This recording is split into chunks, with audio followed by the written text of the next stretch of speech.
Okay, hello, hi. I should be studying for an interview right now, but I'm procrastinating, so I'm here making a ramble, an unscripted ramble on power levels in the legendary Godzilla films. We'll just get started just talking about the first Godzilla from 2014. So if we look at this guy's actual screen time, he's pretty fucking slow, and he's also the smallest Godzilla out of all of the films.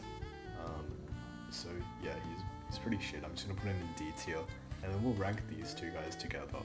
So individually, they both get fucking wrecked by Godzilla in this film. The male, the guy that flies, gets one shot by a tail whip, and then the female gets bodied as well, even though she's supposed to be the bigger one. But as a pair, they actually give Godzilla quite a lot of trouble, and they're actually kicking his shit in one of the scenes. So I'm actually gonna put them in C tier, which might be a hot take because Godzilla did end up winning in this movie, but that's only because the humans like distracted them by lighting their eggs on fire or some shit. So 2014 Godzilla D tier, 2014 Mutos C tier. Then we move on to the second Godzilla film, King of the Monsters, 2019.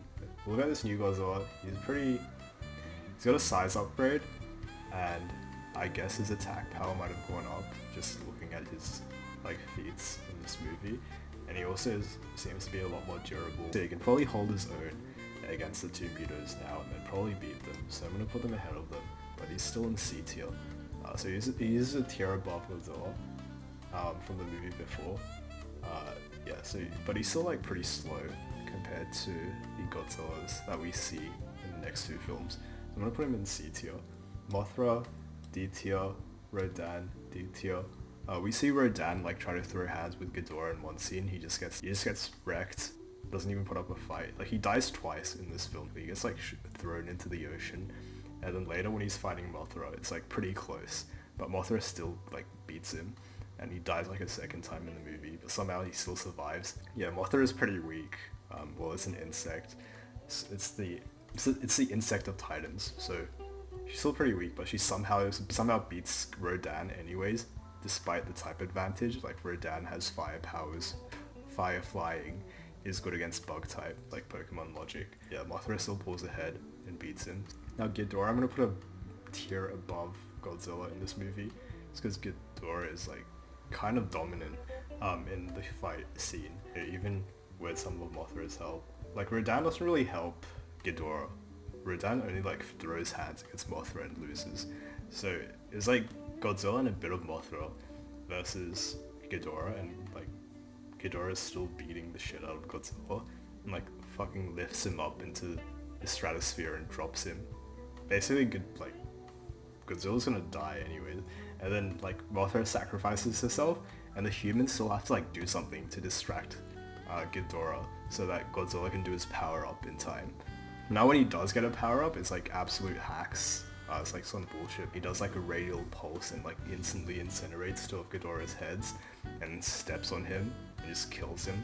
Like, okay, so yeah, let's throw him in S tier, I guess. So we'll move on to the next film, which was Godzilla vs. Kong. King Kong, he's a beast. He gets his axe from the Hollow Earth. He's super agile. He's like swinging around and shit. He probably like beats Ghidorah. I'm gonna put him in the same tier, actually. He probably does beat Ghidorah with the axe, just because he's so much faster. Ghidorah is pretty fast as well, but there's a difference between like combat speed and travel speed. I think combat speed wise, Kong is actually a bit faster, even though Ghidorah like travels across the globe really fast in King of the Monsters. But yeah, going off topic there. Godzilla vs. Kong. Godzilla, he's an A tier. I think he's significantly more powerful than in the previous film.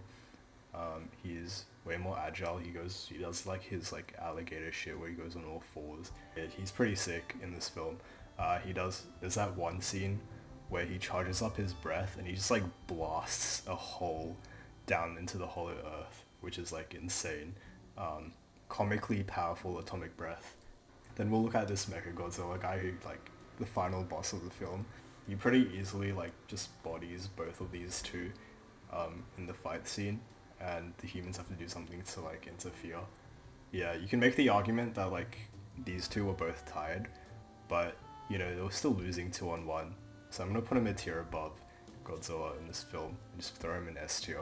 And then we have the newest movie that just came out. We'll go at Scar King first. Scar King's like pretty weak.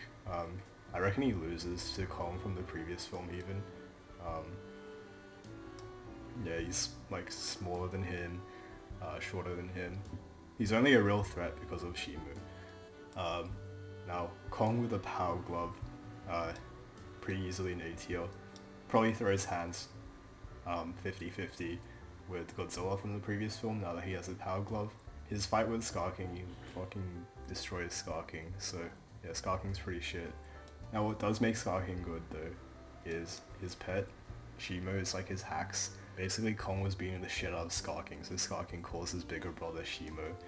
And Shimo just like does one beam, gives Kong frostbite, like basically disables his hand for the film until the humans are like, oh, we conveniently have anti-frostbite kaiju shots attached to this power glove. So yeah, Shimo's a beast.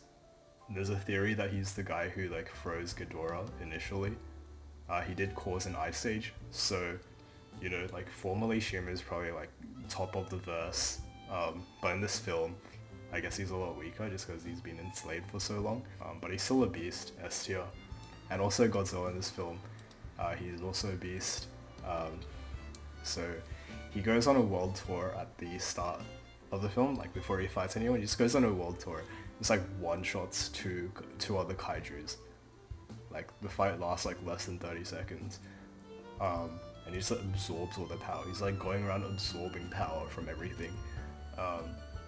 And the scene, like he's not even fully powered up yet, but he's like walking into the ocean and the ocean's like fucking evaporating around him. So it's like very similar to like Burning Godzilla, but like to a lesser extent. And when he goes pink mode, he's like that of a beast. He's throwing hands with Shimo actually, like they're pretty evenly matched. You can probably throw hands against Mechagodzilla from the previous film as well. Yeah, so these S tiers I'd say are like top of the verse. This burning guy's like kind of hacks, and he doesn't even last that long actually. He just reverts back to his old slow self. So, but like while he is in this form, he like probably beats everyone on this list. Like these three, Mechagodzilla, Shimo, Godzilla from 2024, I'd say they're like pretty evenly matched against each other. A tier, they're pretty evenly matched. Scar King's like very obviously bottom of B tier. And Ghidorah and King Kong with the axe, I'd say are fairly even. Scar King is still a tier above these guys from 2019 and before, just because you know he does have that agility buff. Previous to Scar King, like everyone else was like super slow, and yeah, just get speed diffed. But yeah, that was my ranking for all of the relevant kaiju in the Godzilla legendary Monsterverse films. If I've left any out, it's because they're irrelevant and would probably go into like an F tier underneath, so it's not really worth talking about them. Yeah, that's it.